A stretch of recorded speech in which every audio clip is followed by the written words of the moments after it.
السلام عليكم ورحمة الله وبركاته. إن شاء الله معادنا النهاردة هنتكلم عن الدولة الفاطمية بمصر، كيف تأسست وليه سعى الفاطميين إنهم عايزين يضموا مصر وأهم أعمالهم في مصر. وبعد ما سقطت الدولة الفاطمية هتيجي الدولة الأيوبية وصلاح الدين الأيوبي، ونعرف الأحداث. الأول الدولة الفاطمية اتسمت بالاسم ده نسبة إلى السيدة فاطمة الزهراء بنت رسول الله صلى الله عليه وسلم، زوجة سيدنا علي بن أبي طالب. وتأسست الدولة الفاطمية دي فين؟ في شمال أفريقيا في بلاد المغرب على يد أبي عبيد الله المهدي. طب الفاطميين كان عندهم الرغبة إن هم عايزين يضموا مصر. إيه هي الأسباب؟ من أهم الأسباب طبعا هي أهمية موقع مصر الجغرافي والسياسي، وقرب مصر من بلاد الشام والحجاز، والثروات اللي بتتمتع بها مصر. تولى الخليفة المعز لدين الله الفاطمي الخلافة الفاطمية، هو كان رابع الخلفاء الفاطميين. يبقى الخليفة المعز لدين الله الفاطمي ده كان رابع الخلفاء الفاطميين، ولكنه كان أول خليفة فاطمي بيجي لمصر. فلما كان تولى الخلافة بدأ إن هو يجهز للاستيلاء على مصر. طب عمل إيه؟ بدأ يجمع الأموال اللازمة لكده، بدأ يمهد الطريق من القيروان إلى الإسكندرية، ويحفر الآبار ويقيم الاستراحات، وأحسن تدريب الجيش وتنظيمه وتزويده بالمؤن والذخائر. بعد كده أرسل القائد بتاعه، قائده مين؟ جوهر الصقلي، أرسله على رأس جيش، والجيش ده نجح في هزيمة جيش الإخشيديين، ونجح إن هو يستولي على مصر.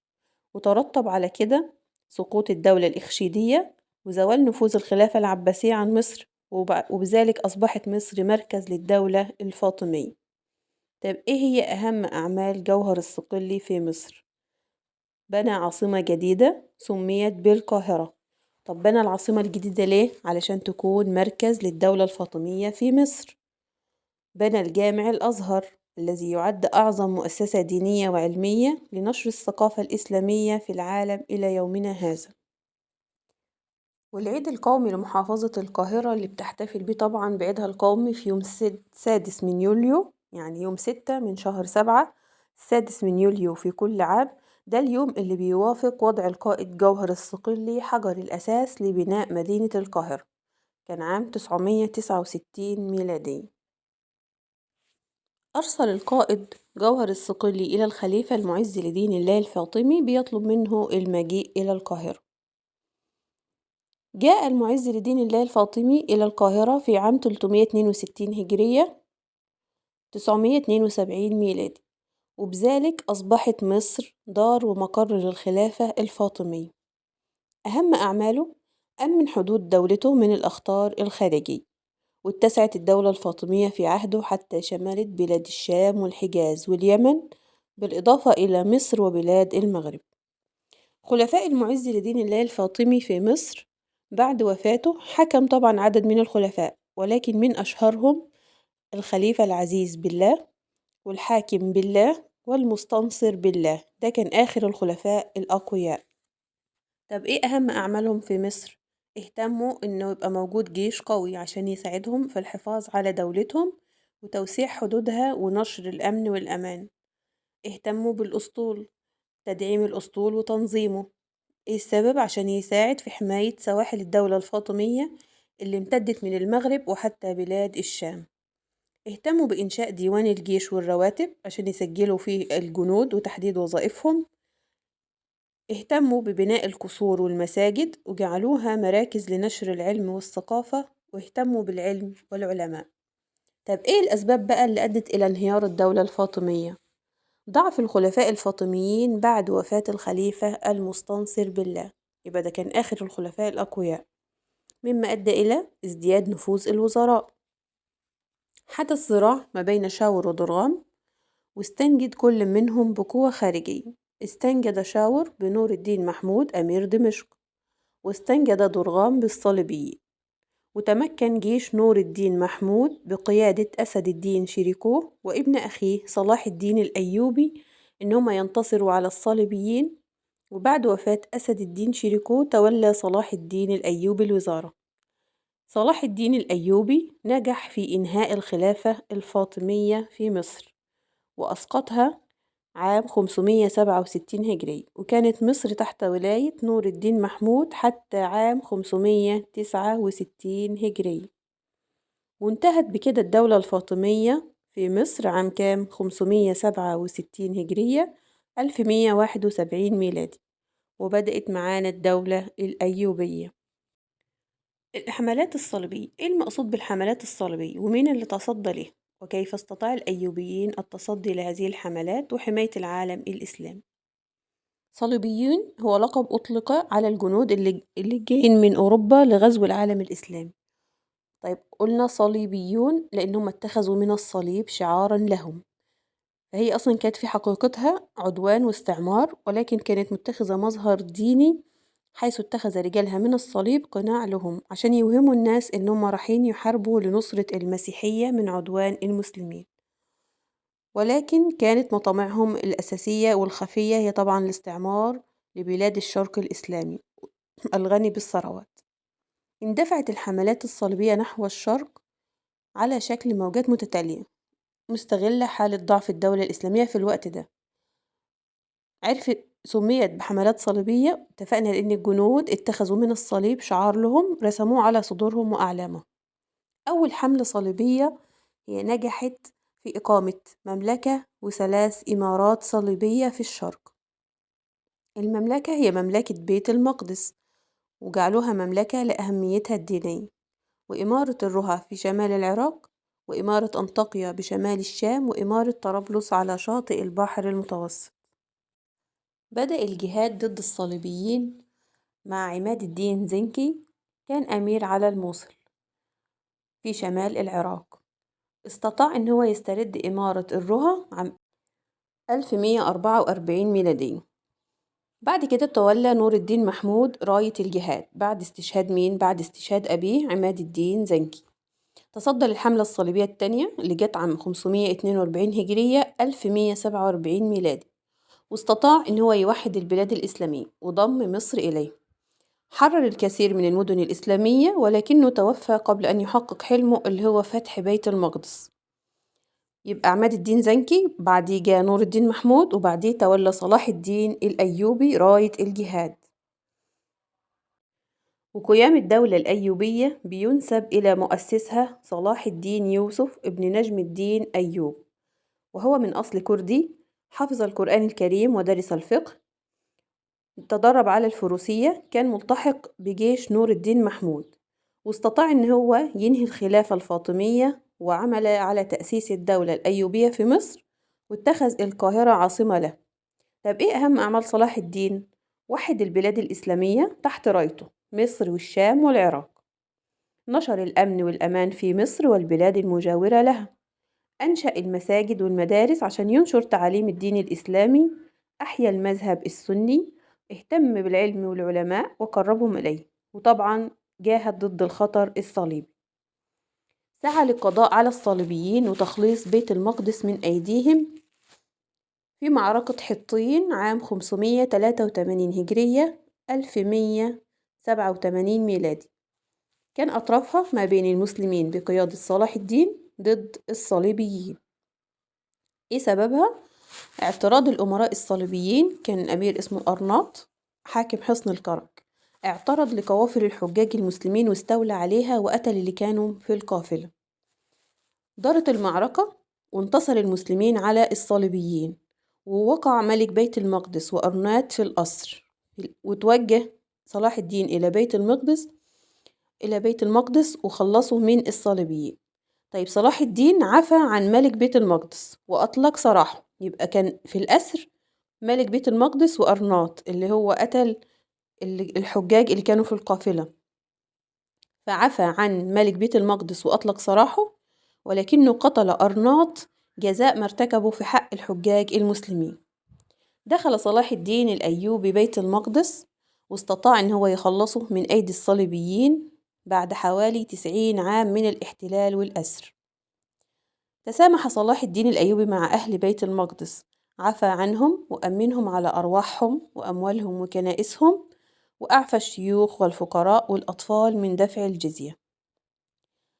محاولة الصليبيين لاسترداد بيت المقدس أرسلت أوروبا بقى حملة صليبية جديدة، فيها 3 قوات: ملك فرنسا وإمبراطور ألمانيا وملك إنجلترا ريتشارد قلب الأسد. إمبراطور ألمانيا ما وصلش لأن غرق وهو قادم في الطريق، فعادت الجيوش بتاعته إلى بلادها.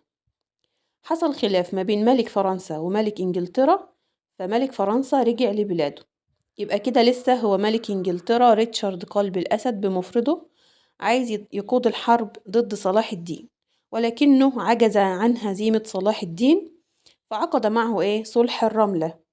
كان عام 588 هجرية 1192 ميلادي. كان أطرافه صلاح الدين الأيوبي وريتشارد قلب الأسد اللي هو ملك إنجلترا. طب إيه سبب الصلح؟ السبب إن ريتشارد لم يستطيع هزيمة صلاح الدين. نص على الصلح؟ بقاء بيت المقدس في يد المسلمين، وبقاء بعض المدن الساحلية في يد الصليبيين، والسماح للمسيحيين الأوروبيين بالحج لبيت المقدس. وعلى بناء على ذلك عاد ريتشارد قلب الأسد إلى بلاده بعد ذلك. مرض صلاح الدين وتوفي في دمشق عام 589 هجرية 1193 ميلادي. بعد كده خلفاء صلاح الدين الأيوبي بعد وفاته اتقسمت دولته بين إخوته، حاولوا إن هم يحافظوا على وحدة البلاد عشان يقدروا يصدوا الخطر الصليبي، خاصة بعد أن الحملات دي كانت بتتوجه نحو مصر. كان من أشهر خلفاء صلاح الدين أخوه الملك العادل، حافظ على وحدة البلاد وتصدى للصليبيين. والملك الكامل ده كان ابن الملك العادل، ونجح في طرد الصليبيين من دمياط. أما الملك الصالح نجم الدين أيوب يبقى ابن الملك الكامل، توفي أثناء حربه مع الصليبيين، فأكملت زوجته شجر الدر وابنه طوران شاه الكفاح ضد الصليبيين حتى انتصرا عليهم. انتهت الدولة الأيوبية. دبر أمراء المماليك مؤامرة للتخلص من السلطان طوران شاه، ده كان آخر سلاطين الدولة الأيوبية، وقتلوه. يبقى أمراء المماليك دبروا المؤامرة وقتلوا السلطان طوران شاه، وبكده انتهت الدولة الأيوبية في مصر عام 648 هجري 1250 ميلادي، وتبدأ معانا دولة جديدة هي دولة المماليك. بعد مقتل طوران شاه تولت شجر الدر ملكة على البلاد، حكمت 80 يوما، ولكن الخليفة العباسي لم يوافق على تولية امرأة للعرش. يبقى شجر الدر كانت أول امرأة بتتولى حكم مصر الإسلامي. ونتيجة الضغوطات دي تزوجت الأمير المملوكي عز الدين أيبك وتنازلت له عن الحكم، وبكده قامت دولة المماليك. طب إيه المقصود بالمماليك؟ هم مجموعة من أجناس مختلفة جلبهم من الأيوبيين من أسواق الرقيق وأسرى الحروب، عشان كانوا يستعينوا بهم في الجيش وفي حراسة السلاطين. حكموا أكتر من قرنين ونصف، وكانت العاصمة بتاعتهم هي القاهرة. شملت دولة المماليك مصر وبلاد الشام وبلاد النوبة والحجاز وبرقة، ولم يأخذوا بمبدأ وراثة العرش. كان الطريق مفتوح دائما أمام من يبدي مقدرته على حكم البلاد. كان من أشهر سلاطين دولة المماليك عز الدين أيبك، والمنصور علي، سيف الدين قطز، الظاهر بيبرس، والأشرف خليل ابن قلاوون، والناصر محمد ابن قلاوون. يبقى عز الدين أيبك ده تزوج من شجر الدر وتنازلت له عن الحكم. المنصور علي ابن عز الدين أيبك تولى الحكم بعد مقتل أبيه، وكان صغير لا علم له بأمور الحكم والظروف المحيطة بالدولة، وخاصة خطر المغول، عشان كده عين سيف الدين قطز وصيا عليه. سيف الدين قطز تولى سنة 657 هجرية 1259 ميلادي. قام بعزل المنصور علي وتولى حكم البلاد. طب هو عمل كده ليه؟ لأن الدولة كانت في حاجة إلى حاكم قوي عشان يتصدى للغزو المغولي. المغول دول كانت قبائل رعوية متفرقة عاشت في منغوليا في أواسط آسيا، تتنازع على الصيد والمراعي. الخطر المغولي على العالم الإسلامي.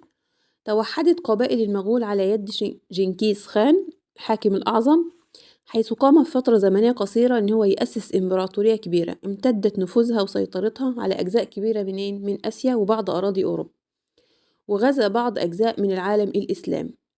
بعد وفاة جنكيز خان استكمل حفيده هولاكو مسيرته في غزو العالم الإسلامي، وتحرك نحو بغداد واستولى عليها.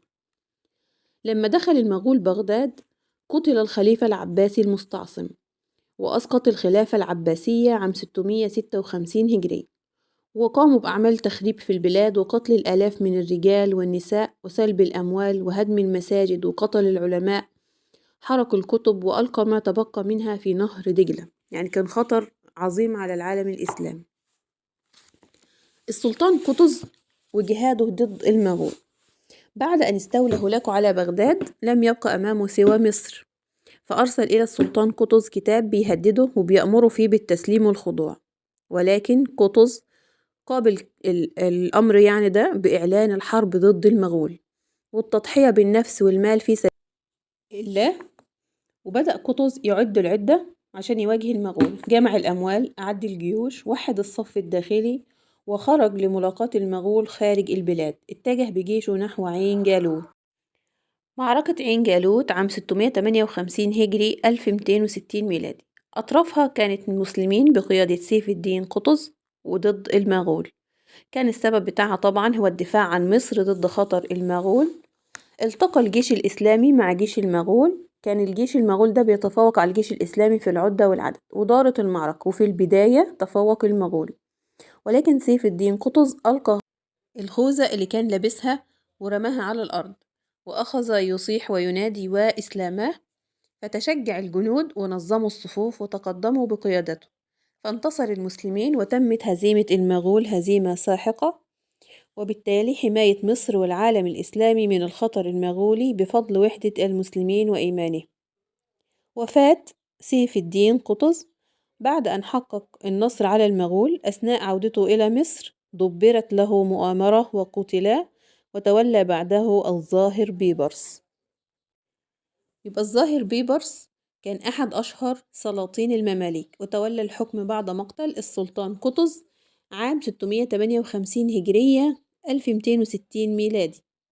كان من أهم أعماله إن هو لاحق الصليبيين والمغول، واستعاد العديد من المدن والحصون التابعة للصليبيين، كان منها مدينة أنطاكيا كانت أقوى الإمارات الصليبية، وأحيا الخلافة العباسية في القاهرة عام 659 هجرية بعد تدمير بغداد على يد المغول، وبنى المسجد المعروف باسمه مسجد الظاهر بيبرس والمدرسة الظاهرية بالقاهرة، واهتم بشؤون الزراعة وتحسنت أحوال البلاد الاقتصادية في عهده.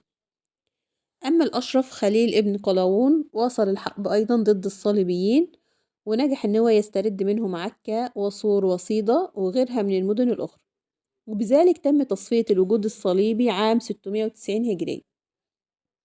الناصر محمد ابن قلاوون اهتم بإقامة حضارة عمرانية لم تشهدها مصر في عهد أي سلطان من سلاطين المماليك. أحوال مصر بقى في عصر دولة المماليك، كان مصر لها مكانة متميزة في مجالات عديدة. فمن الناحية السياسية احتلت مصر مركز الصدارة في العالم الإسلامي، طبعا بعد نجاحهم في التصدي للخطر المغولي وحماية معالم الحضارة الإسلامية من التدمير، ونجحوا في تصفية الوجود الصليبي في بلاد المسلمين. أما اقتصاديا فاهتموا بالزراعة، حفروا الترع وأقاموا الجسور، تنوعت المحاصيل الزراعية، وكانت مصر من أشهر المراكز الصناعية في العالم الإسلامي. في المجال العلمي والثقافي اهتموا بالعلم والعلماء، أنشأوا المدارس، أنشأوا المساجد، وبنوا المستشفيات، وكانت تعرف باسم البيمارستان مثل مستشفى السلطان قلاوون المنصوري. هل فضلت الدولة المملوكية مستمرة في مصر ولا انتهت؟ لا، حصل ضعف وانتهت دولة المماليك. تدهورت أحوال دولة المماليك الاقتصادية، وكان السبب اكتشاف البرتغاليين طريق رأس الرجاء الصالح، فتحولت إليه التجارة ما بين الشرق والغرب بدل من المرور بمصر. فانتصر السلطان العثماني سليم الأول على المماليك في موقعة مرج دابق بالشام عام 922 هجري 1516 ميلادي، وموقعة الريدانية بمصر عام 923 هجرية 1517 ميلادي. فبترتب على الموقعتين دول انتهاء دولة المماليك والخلافة العباسية، وأصبحت مصر ولاية عثمانية.